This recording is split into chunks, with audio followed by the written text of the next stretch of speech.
আর কয়দিন বাহাদুরি করবি, দেখবি তোর মরণের সাথে সাথে 1-2 ঘন্টার ভিতরে তোর লাশটা গোসল হয়ে গেছে, শরীর থেকে দুনিয়ার সব কাপড়গুলো খুলতেছে, মাজার সুতোটা পর্যন্ত বেলেট দিয়া কাটিয়া দেয়, কাটিয়া দিয়া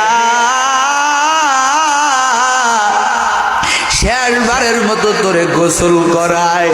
নিম পাতা গরম জলে শুয়াইয়া মশারির তলে, জন্মের মতো দিবে গোসল করাইয়া।